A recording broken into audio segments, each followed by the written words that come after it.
अस्सलामुअलैकुम। आफाक फारूक के एक नए प्रोग्राम के साथ आपके सामने हूँ। कल प्रोग्राम नहीं किया, कभी कभी मूड नहीं होता।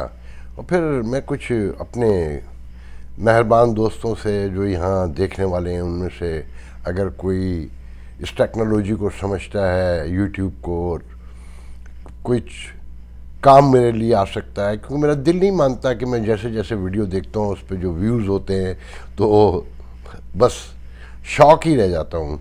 तो अगर कोई मोनेटाइज को समझता हो, मोनेटाइज कैसे होता है, और कोई जेन्युइन लोग हों, गो के रोज़ाना ऑफ़र आती हैं कि जी इतने पैसे दें तो 10,000 व्यूज़ ले लें और 20,000, तो मुझे ऑर्गेनिक चाहिए, जेनेरिक नहीं चाहिए, फेक कोई चीज़ नहीं चाहिए। वरना ठीक है, जितने लोग देख रहे हैं बहुत है, मगर मुझे पता है कि कहीं मैं मिस्टेक कर रहा हूँ। बहरहाल ये मैं वीडियो बना रहा हूँ एशिया कप से बहुत पहले। यहाँ अर्ली मॉर्निंग है, इस वक्त अराउंड 6:30 मॉर्निंग, और जब मैं इसे अपलोड करूँगा तो एशिया कप हो चुका होगा, और I hope and I believe कि पाकिस्तान जीतेगा। वैसे तो मज़ा तो मैच का इंडिया से ही आता है, और अब तो मेरा ख्याल है कि अफ़गानिस्तान से भी हो तो बहुत मज़ा आया करेगा। जो हालात पैदा होते जा रहे हैं, अभी किसी ने मुझे वीडियो भेजा कि एक अफ़गानी लड़का पाकिस्तानी झंडे से अपने जूते साफ़ कर रहा है और गालियाँ बक रहा है पश्तो में। मैं तो समझ नहीं रहा था, मगर उसके चेहरे का रंग, उसका जो अदायगी थी लफ्ज़ों की, और जो तौहीन आमीर उसकी बॉडी लैंग्वेज थी, अल्लाह ताला रहम करे। ये कौन लोग हैं, क्या चाहते हैं, और हमारी इस्टेब्लिशमेंट क्या कर रही है, बात कहीं से कहीं निकल जाएगी। देखें, गुफ्तगू तो पाकिस्तान में आपको मालूम है कि खान साहब ने फिर कॉल दे दी है, तैयारी को हुक्म दे दिया है फौजों को कि किसी वक्त भी मोर्चा बंद रहें और किसी वक्त भी फायर खोलना है, मतलब सड़कों पे आ जाना है। और फिर फवाद चौधरी साहब ने भी कुछ देर पहले महंगाई के खिलाफ तहरीक चलाने का ऐलान किया। यकीन नहीं आता मुझे, बखुदा मैं दिल से कह रहा हूँ, मैं कहीं मुखालफत नहीं करता जानबूझकर। कोई बोस देखिए वहाँ होता है ना, कोई बराबरी हो, मेरा खान साहब का क्या मुकाबला और क्या कोशिश करना, मगर जो चीज़ें नज़र आती हैं तो बोलना पड़ता है ना कि 90% 70% मुल्क डूबा हुआ है। यूनाइटेड नेशन का सेक्रेटरी जनरल गुतरेस दुनिया भर से अपीलें कर रहा है, और यहाँ आने के बाद भी मगर खान साहब है। तो आज ना मैं गुफ्तगू का आगाज़ यहाँ से करूँगा कि एक MNA है पाकिस्तान मुस्लिम लीग की, कभी हुआ करती थी। मैं थोड़ी सी भी डिस्क्रिप्शन उनकी नहीं बताऊँगा। हाईली एजुकेटेड और इंटरनेशनल पॉलिटिक्स पर, इन्वायरमेंट पर उनकी बहुत गहरी नज़र है, और अमेरिका के एक बहुत बड़े स्कूल से, आईवी लीग के स्कूल से भी बड़ी कहना चाहिए, बल्कि पढ़ी हुई हैं और समझती हैं मामलात को। तो मुझसे पूछने लगी कि आफाक भाई, इनके पास ये जलसे के पैसे कहाँ से आते हैं कि इतने करोड़ों रुपए खर्च होते हैं, कि मैं तो इसका पार्ट नहीं हूँ, मुझे पता है कि 10 बसों के पैसे कितने होते हैं। तो मैंने कहा आपकी समझ में नहीं आता? कि नहीं। मैंने कहा जिस अमेरिका ने साजिश की उनके खिलाफ, वहीं रहने वाले और अमेरिका के अलाइड मुल्कों में रहने वाले पाकिस्तानी ये पैसे पे करते हैं। ये शौकत खानम, ये नमल, ये PTI, सब इन्हीं बदमाश इन्वर्टेड कामों में जो मुल्क हैं खान साहब की नज़र में, यहीं से दौलत आती है, लुटाई जाती है। और फिर खान साहब के पास जितने भी, पहले भी कहीं जिक्र किया था कि सेनेटर, MNAs या अरबों खरबोपति लोग हैं, किसी गरीब आदमी को टिकट नहीं देते खान साहब, ना देंगे। तो उससे मुझे याद आया कि मैं बीच में बात काट रहा हूँ कि शक्कर से, मेरे आबाई शहर से, मेरे बड़े भाई के एक दोस्त, उन्होंने मुझे ऑडियो मैसेजेस छोड़े कि आफाक भाई आप इतनी बातें करते हैं, सिंध PTI पे भी बात करें। जिस सिंध के बारे में मैं कह रहा हूँ ना कि उनकी तो कला ही खुल गई है मुकम्मल, पीपल्स पार्टी की, कि लूट मार मची हुई है। वो भी आज बड़े वीडियो सुने कि लोग रो रो के बता रहे हैं, ख़वातीन, कि सब्ज़ी मंडी हैदराबाद, सलीमाबाद और कौन कौन से इलाके हैं, सामान लूट कर वहाँ पर छुपा दिया गया है, बेच दिया गया है। जगह जगह हो रहा है ये। तो बहरहाल वो मेरे जो बड़े भाई के दोस्त हैं उन्होंने मुझसे कहा, मैं नाम नहीं लेना चाहता गो के, उन्होंने कहा कि उनका नाम लिया जाए, बानी अराकीन है सिंध में, वो उनके भाई और वो, कि मुबीन जो जतोई है, जिन्हें खान साहब ने सेक्रेटरी जनरल बनाया सिंध का या सदर, मुझे अब याद नहीं है, कि जाहिल मुतलक है, मैट्रिक पास हैं, मगर दौलत है, बड़ी बड़ी गाड़ियाँ हैं, और वो काउंसलर के इंतखाब नहीं लड़ सकते, जीत सकते, मगर खान साहब ने उसे पार्टी का मेन ओहदा दे दिया क्योंकि दौलत है। तो खातून को मैं यही बता रहा था कि दौलत के बगैर खान साहब किसी को मुंह भी नहीं लगाते, जितनी दौलत उतना ओहदा देते हैं, उससे आगे नहीं बढ़ने देते। और खान साहब को पता है कि कानून, इंसाफ, क्योंकि ये अवाम, इसका शऊर तो सामने आ गया है ना, कि रोज़ हम देख रहे हैं कि खान साहब को FIA ने बुलाया हुआ था, जो JIT बनी है, जो GIT बनी है, मुझे नहीं पता कि वो क्यों दहशत गर्दी के हवाले से है, पानी फंडिंग के हवाले से है, मगर खान साहब नहीं गए, क्योंकि वहाँ आपने जाना है, गरीब आदमी ने जाना है, वरना आपको उठा के ले जाएंगे, आपके बच्चों को भी, आपने देखा शहबाज गिल के वाक़े में रियासत ड्राइवर के बीवी बच्चों को उठा के ले गई, खान साहब को उठा के दिखाए ना। तो खान साहब भी जो बताते हैं कि ये कानून, इंसाफ, मेरिट, ये गरीब का अलग है, अमीर का अलग है, खान साहब भी उसमें बार बार बताया जाता है यहाँ कि खान साहब उस पर ज़्यादा बिलीव करते हैं और अपने लिए कहते हैं कि मेरा कानून अलग है, मेरे लिए इंसाफ अलग है। अब कह रहे हैं कि मुझे इस्लामाबाद हाई कोर्ट पे ट्रस्ट है, उसने बड़े ज़बरदस्त फैसले पहले दिए ह्यूमन राइट्स के हवाले से, और मेरे केस में भी जो फैसला करेंगे कबूल करेंगे। खान साहब चारा डाल रहे हैं या खुशामद कर रहे हैं, मगर लोग ये कहते हैं कि खान साहब महफूज नहीं रहेंगे उस केस में, और फिर लोग तो ये भी कहते हैं फॉरेन फंडिंग उससे भी ज़्यादा संजीदा केस है और दूसरे केसेस हैं। बातें तो अब ये हो रही है ना कि जी जनवरी में सेटलमेंट हो जाए, ये अभी तकर्री जो है आर्मी चीफ की, मैंने तो आपको बता दिया कि जी कहते यही है कि यही कंटिन्यू करेंगे 6 महीने, और जनवरी में इंतखाबात होंगे और खान साहब को साथ बिठाया जाएगा, सब बोल। मेरा दिल नहीं मानता इन बातों पर, सुनते जाएं, कोई नहीं जानता कि वहाँ क्या होने जा रहा है, क्या नहीं होगा।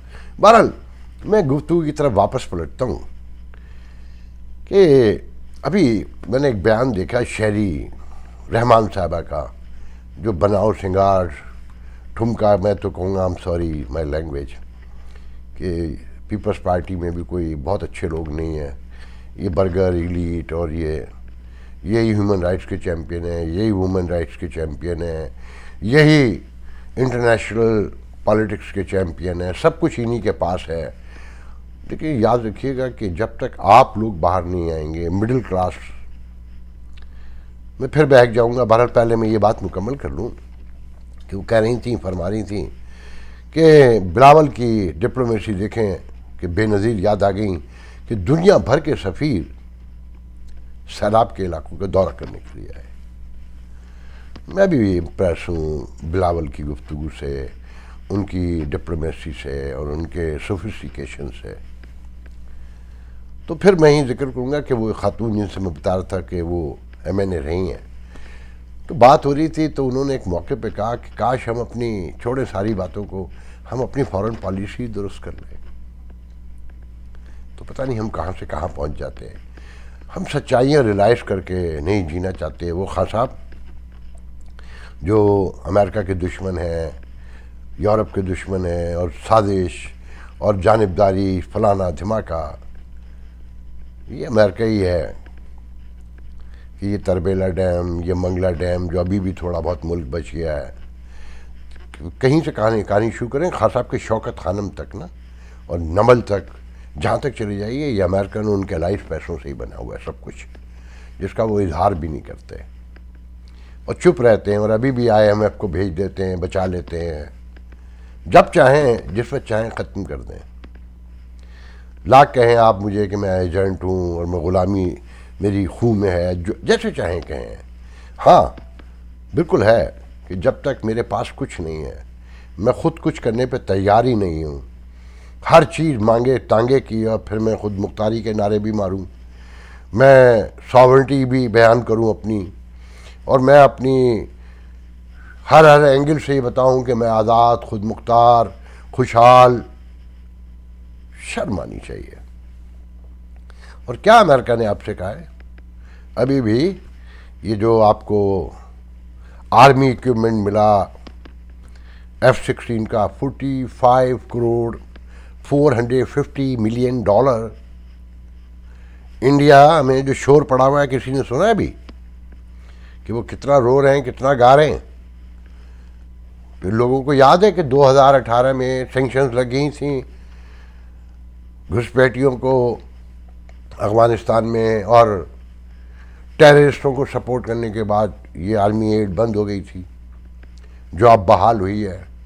मगर सब कुछ खामोशी हो गया ना। जब बंद होता है तो आप चीखें मारते हैं, धाड़े मार मार के रोते हैं, गाने गाते हैं, नोहे बयान करते हैं और मरसिए गाते हैं, मातम कुनी करते हैं। मगर जब बहाल होता है तो आप बयान नहीं करते और ये नहीं देखते। अच्छा, कोई दुनिया में आपको सगा भाई, जब आप अपने घर से अलग हो जाते हैं, मैरिड हो जाते हैं, अलग अलग रहने लगते हैं, तो सगा भाई भी आपको मुफ्त में कुछ देता है, और अगर देता है तो कितना देता है और कितने कंटिन्यू देता है? सबके मफादात होते हैं। ये इंसानी जो नेचर है ये मफादात पे खड़ी हुई है। अभी मैं शुरू करूँगा तो आप नाराज़ हो जाएंगे। ये जन्नत, दोज़ख, जज़ा, सज़ा, गौर से देखें अल्लाह क्या है? लालच, खौफ, इससे हट के आप इबादत करके दिखाएं ना। दुआ भी मांगते हैं, सब्र भी करते हैं, तो उसमें भी सिला मांग रहे होते हैं हम। तो सच्चाइयों के साथ रहना सीखें। अगर सच्चाइयों के साथ रहना नहीं सीखेंगे ना, आगे नहीं बढ़ेंगे। असल बात तो मैं ये कहना चाहता हूँ कि देखें, आज दुनिया में सिर्फ वो मुल्क प्रॉस्पेक्ट हैं, वो मुल्क सॉवरन हैं, वही मुल्क डेवलप हैं जहाँ मिडिल क्लास क़यादत सामने आई है। ये 9.5 करोड़ रुपए के तीतर और बटेर खाने वाले, आपने सुना कि परवेज़ इलाही साहब ने 3 कैटरिंग कंपनियों को ऑर्डर दिया है साल भर का, पता नहीं महीने का, मुझे ये तो नहीं पता, मैं तो खबर पढ़ी है बस, कि वो तीतर और बटेर सप्लाई करेंगी 9.5 करोड़ रुपए की। क्योंकि 74 ईयर एज में 2 साल पहले 28 ईयर ओल्ड की लड़की से शादी की है, तो बहुत हिद्दत चाहिए ना। तो उससे मुझे याद आया कि नवाज शरीफ पहाड़ी मुर्गी खाया करते थे। एक लंबी कहानी है, ज़िया शाहिद ने कभी ये वाक़या सुनाया था। शहबाज शरीफ के लिए भी ऐसे ही हैं कि दवाएं निकली, पता नहीं क्या क्या, ये आपने सुना होगा ना। ये हुक्मरान आपको कुछ नहीं दे सकते। तो फिर खान साहब की कहानियाँ सुनेंगे तो पागल ही हो जाएंगे। 4 घंटे एक्सरसाइज करने के बाद ना आपके मुल्क में क़यामत आ जाए। खान साहब 4 घंटे पूरे एक्सरसाइज सुबह करते हैं, 2 घंटे शाम करते हैं, और उसके बाद जितना खाते हैं ना, किसी ट्रेनर से जाके पूछिएगा कि जो 4 घंटे एक्सरसाइज करता है वो खाता कितना है। और बहुत मशहूर है कि दानिश्वर, हसास हुक्मरान बहुत कम खाते हैं, उनका पेट सोचों से भरता है, लोगों की ज़रूरतें पूरी करने से भरता है, नए थॉट्स लाने से भरता है, रोटी खाने से नहीं भरता। आसिफ ज़रदारी है ना, ये सैलाब में डूबे हुए लोग जो चीख पुकार में मचा रहे हैं, तो मुझे याद आ गया, मैं रोज़ देखता हूँ, मुझे रोज़ याद आता है कि 4 सीज़न होटल में महीनों आके ठहरते थे। कि वो ज़रदारी जो 4 सीज़न होटल में रहता है, आकर 1500 2,000 सिंगल रूम मिलता है पर डे पर। स्वीट का मुझे नहीं पता 40,000 का, 50,000 का या 30,000 का। मगर हालत अब यह है कि रोटी का फपोला और चिड़िया की ज़बान खाता है बस, क्योंकि अब इजाज़त नहीं कुदरत की तरफ से कि रोटी का फपोला, तो देखिएगा कभी रोटी के फपेले को, और चिड़िया की ज़बान जितना सालन या गोश्त या दाल जो भी है। मगर हविस ख़त्म नहीं होती। सिंध के जो हालात हैं ना, अल्लाह ताला तौबा करनी चाहिए। जो लोग रोज़ मुझे किस्से सुनाते हैं और जैसे जिन आवाज़ों में सुनाते हैं, खौफ आता है अपने आप से। उस मुल्क का कौन सा बंदा है, मैं नाम ले लेके बताऊँ, पागल हो जाएं। मैंने लोगों को, पाकिस्तान के आने वाले इंजीनियर, छोटे मोटे इरीगेशन के, सियासतदानों को, अफसरों को, पुलिस के अफसरों को जुए खानों में हज़ारों डॉलर घंटों में हारते देखा है, क्योंकि आप में शऊर नहीं है। खान साहब का जलसा स्टेज पे जो लोग चढ़े हुए थे, उनमें से अक्सरियत को मैं पर्सनल लेवल पे जानता हूँ। ये झूठे ख्वाब देखना बंद करें। ऐसा नहीं है कि हमारे माशरे में अच्छे लोग नहीं हैं, बहुत बहुत अच्छे लोग हैं, मगर मसला क्या है, इस समाज का मुखालफत से डरता है। ये नहीं देखते कि जो अल्लाह का सच्चा नबी आया उसे भी सारे जो ज़मीनी मामलात हैं उससे गुजारा गया। उसे तो एक लम्हे में दूध, जैसे मक्खी को दूध में से निकाल लेते हैं ना, वो अपने सच्चे नबी को हर मुश्किल से बचा सकता था, हर रास्ते की रुकावट दूर कर सकता था, हर कांटा निकाल सकता था, चाहे वो हिंदा कूड़ा फेंकने वाली थी या सुलह हुदैबिया थी या और जंग में हार थी, सबको फतह में बदल सकता था। मगर नहीं, उन्होंने कहा कि जैसे एक इंसान, आम इंसान हर मसाइल, हर मुश्किल का सामना करता है, तो मोहम्मद तुझे भी करना होगा। और फिर क्योंकि लोगों को नज़ीर बनाना था, मिसाल बनाना था, दिखाना था, तो आप लोग सर पीटते रहिए, नौहे पढ़ते रहिए, मरसिए पढ़ते रहिए, रुकू में जाइए, सजदे मारिए, हज, उम्रे, तबलीग सब करते रहिए, मगर अमल मत कीजिएगा कि हज़ारों नहीं लाखों लोग हमारे आपके दरमियान मौजूद हैं जो ईमानदार भी हैं, बाकिरदार भी हैं, सब ज़हीन भी हैं, शऊर भी रखते हैं। जब तक वो सामने नहीं आएंगे और इस खौफ से बैठे रहेंगे कि लोग तमाशा लगाते हैं और उनके जहन में ये होगा कि नहीं, हर रास्ते का हर कांटा दूर हो जाए तो फिर हम मदद करेंगे, ऐसा नहीं होता। जब तक आपके दरमियान में से लोग नहीं निकलेंगे और आप उन्हें सपोर्ट नहीं करेंगे, ये मामला ख़राब होते जाएंगे। आने वाले दिन यकीन रखें बहुत बुरे आ रहे हैं। डॉलर 240 का बिका आज फिर, और मेरे जानने वाले हैं, उन सबको पता है कि मैं कहता था कि ये जो IMF के पैसे आए चंद दिन की बात है, फिर डॉलर वापस जाएगा। अब कहाँ तक जाएगा ये मैं नहीं कहना चाहता। अभी महंगाई के 2 दौर और आने वाले हैं।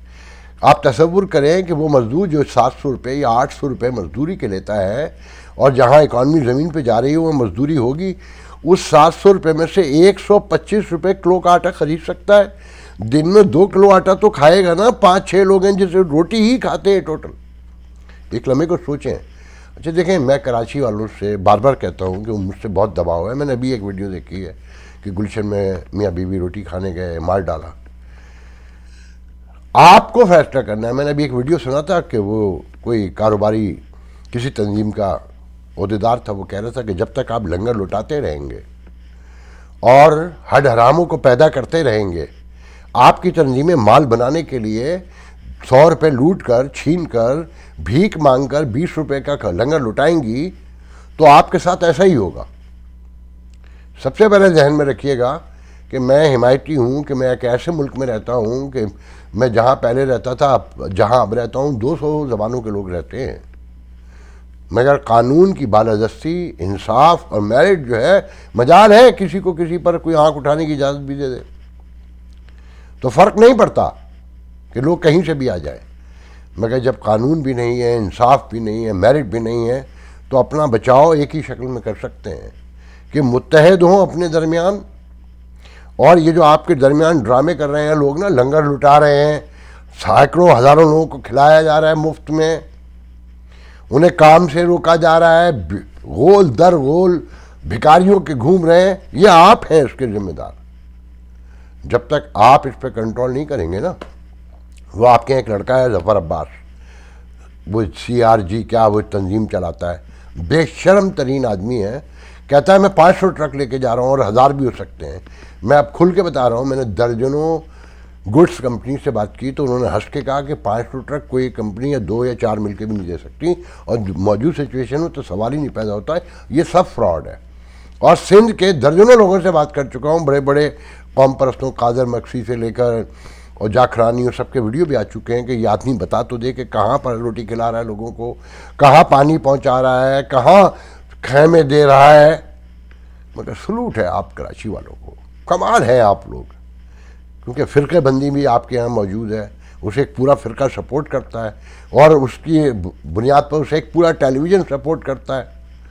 वो एक लड़की वो जो भाग गई थी, जिसने निकाह कर लिया था पंजाब जाके, वो शिया लड़की थी, खुल के कह रहा हूँ, तो उसके मामले में ज़फ़र अब्बास ने जो रोल अदा किया था वो मैं ट्विटर पर सब देखता रहा था। तो डबल खेल रहे हैं आपके यहाँ लोग, आपके अपने दरमियान से लोग हैं। तो कोशिश करें कि चीज़ों को समझें, मामलात को समझें, वरना थूक लगाने को, रोने को थूक भी नहीं मिलेगा, अपना थूक नहीं मिलेगा आपको। याद रखिएगा बस ये बातें। अल्लाह हाफिज।